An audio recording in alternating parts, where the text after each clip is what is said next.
Hello students, we are seeing class 7 science revision of PT2. Today we are going to revise chapter number 3, that is fiber to fabric. Okay, let us start with the definition of fiber. What is the meaning of fiber? Fiber is a thread like structure. What is fiber? Fiber is a thread like structure that we obtain from plant or animal, or that we prepare in industry, but it is what? It is having a structure like a thread. Thread जैसे structure वाला substance जो होता है we call it as a fibre. Fibre is a thread like structure. आगे बढ़ते हैं. See, there are two types of fibers. What are they? The first type is called as natural fiber.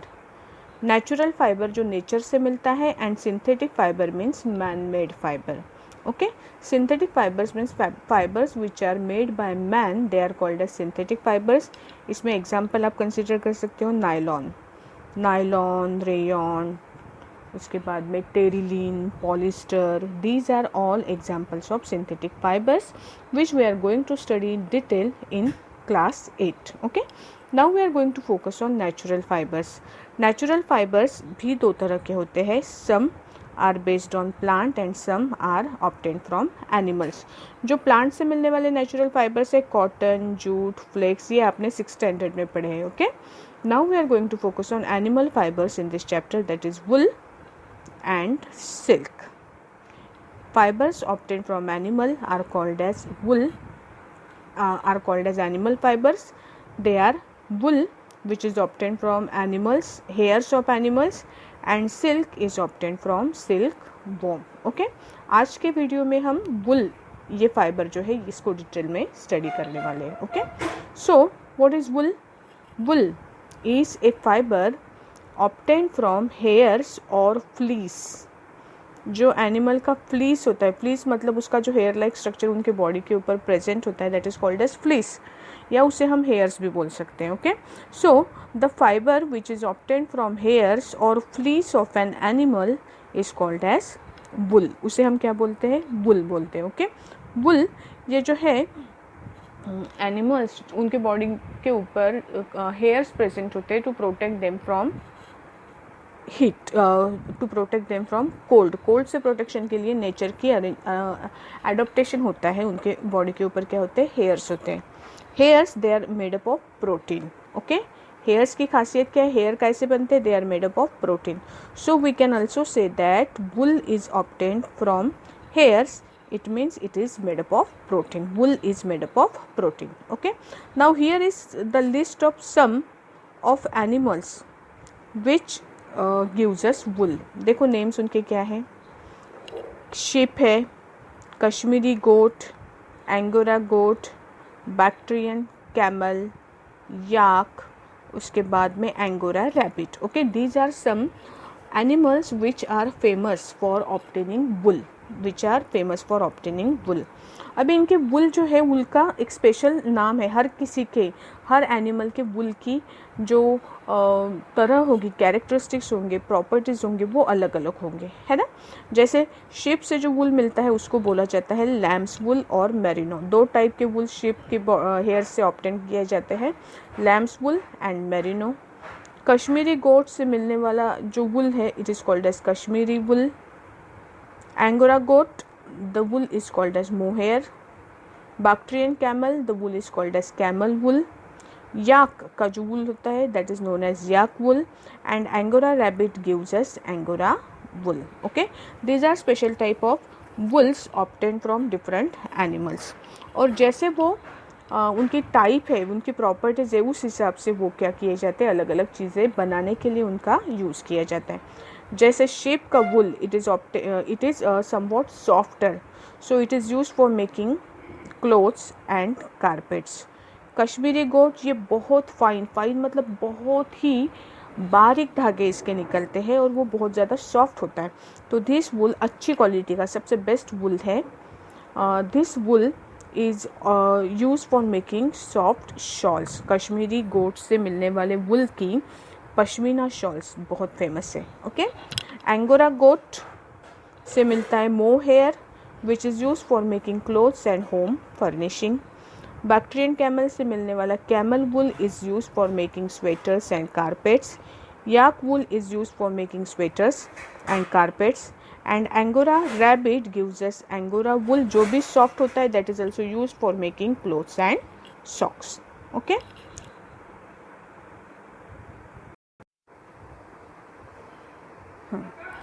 Properties of wool. Properties of wool. Wool की properties देखो क्या है. सबसे पहली property तो ये है कि they are natural fibres. Wool is a natural fibre. It is biodegradable. Biodegradable मतलब वुल जो है वो कुछ समय के बाद में डिकम्पोज होता है. Okay. It is soft. It has air gaps. Wool के फाइबर्स अगर आप कंसिडर करोगे तो ये फाइबर्स के बीच में क्या होती है, गैप होती है जिसमें एयर प्रेजेंट होती है, which do not conduct heat. Heat को कंडक्ट नहीं करेगी. सो फॉर दैट पर्पज़ ये जो है आपकी बॉडी को कैसे रखता है, वार्म रखता है. Okay. That is important property जिसका यूज़ इसके स्वेटर्स वगैरह बनाने के लिए किया जाता है. Okay. Wool do not conduct heat. And fifth property है उसकी कि इट इज़ फायर रेजिस्टेंट. मतलब वुलन क्लोथ जो है वो फायर को इजीली कैच नहीं करते हैं. Okay. These are properties of wool.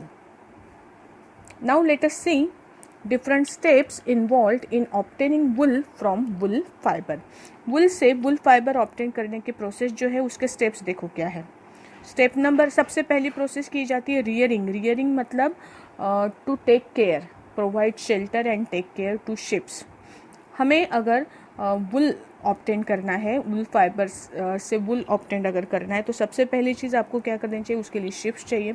So the rearing and breeding of sheeps is an a very important process in obtaining wool. तो इसके लिए आप गुड क्वालिटी के शिप्स क्या कर सकते हो, उनका ब्रीडिंग कर सकते हो. ओके. कुछ गुड क्वालिटी के शिप्स यहाँ पे नीचे दिए हुए हैं. देखो,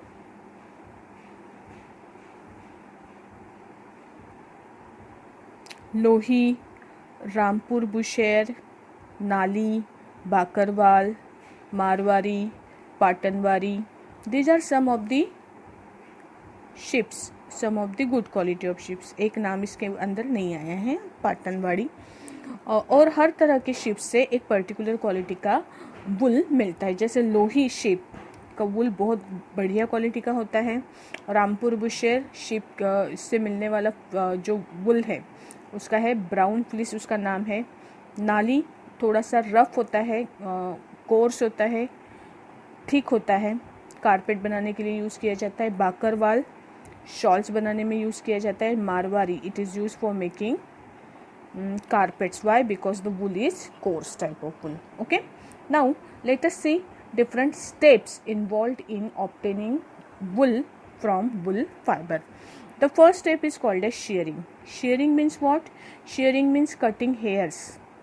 Cutting hairs from the body of sheep, that is called as shearing. Sharing में हेयर्स के साथ में कुछ स्किन जो है, स्किन की डेड स्किन की लेयर भी आती है. उसके बाद में कई सारे डस्ट पार्टिकल्स भी इन्वॉल्व होते हैं ना. तो इसके लिए ये जो वुल है that is dirty kind of wool. इसको पहले जो किया जाता है, यूज़ करने से पहले वॉशिंग की जाती है. तो सेकेंड स्टेप जो है that is called a scouring. Scouring means washing of wool and separating all the dirt from it. After that the third stage is called a sorting. Sorting means separation. अभी ये जो वुल आपने obtain किया है बहुत सारा, ढेर सारा, इसमें कुछ जो हेयर्स है वो सॉफ्ट होंगे, कुछ रफ होंगे, है ना. तो ये सारे जो है अलग अलग कैटेगरी वाइज वुल को सेपरेट करना, the process is called as sorting. After sorting removal of burrs. कई बार कैसे होते हैं ना, आप अगर रेडीमेड स्वेटर्स वगैरह लो तो उसके ऊपर शॉर्ट हेयर्स ऐसे फ्लोट होते रहते हैं. दे आर कॉल्ड एज बर. उन्हें बर बोला जाता है. ये जो है इनको आपके मतलब ये अनवांटेड हेयर्स है जो हमारे किसी काम के नहीं है, तो इसको वुल से सेपरेट करना, that is fourth process, removal of burrs. After that the wool is dyed. उसको कलर किया जाता है अलग अलग कलर्स में. And then they are rolled into yarn. उसके बंडल्स बनाए जाते हैं. And then they are used for making either woollen clothes और wool. Okay, so these are different steps involved in obtaining woolen yarn from wool fibre. Okay, I hope आपको ये topic समझ में आया होगा. ये हमने थोड़ा सा फास्ट इसलिए लिया है because we have already seen it and we are doing the revision. In next video we will be revising silk fiber. Okay.